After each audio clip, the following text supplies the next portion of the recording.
एक आदमी ने एक बहुत ही खूबसूरत लड़की से शादी की। शादी के बाद दोनों की ज़िंदगी बहुत प्यार से गुजर रही थी। वह उसे बहुत चाहता था और उसकी खूबसूरती की हमेशा तारीफ़ किया करता था। लेकिन कुछ महीनों के बाद लड़की चर्म रोग से ग्रसित हो गई और धीरे धीरे उसकी खूबसूरती जाने लगी। खुद को इस तरह देख उसके मन में डर समाने लगा कि यदि वह बदसूरत हो गई तो उसका पति उससे नफ़रत करने लगेगा और वह उसकी नफ़रत बर्दाश्त नहीं कर पाएगी।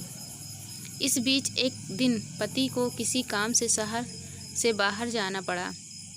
काम ख़त्म कर जब वह घर वापस लौट रहा था तो उसका एक्सीडेंट हो गया।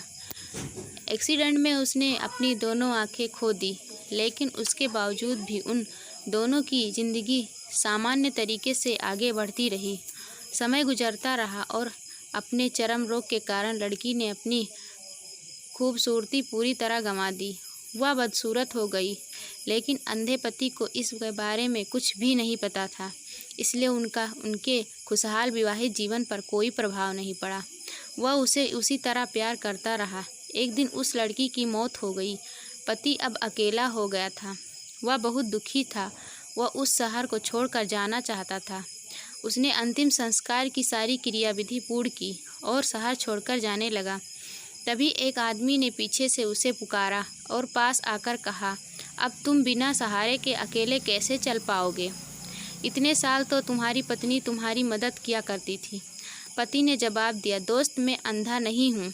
मैं बस अंधा होने का नाटक कर रहा था, क्योंकि यदि मेरी पत्नी को पता चल जाता कि मैं उसकी बदसूरती देख सकता हूँ तो या उसे उसके रोग से ज़्यादा दर्द हो देता। इसलिए मैंने इतने साल अंधे होने का दिखावा किया। वह बहुत अच्छी पत्नी थी। मैं बस उसे खुश रखना चाहता था।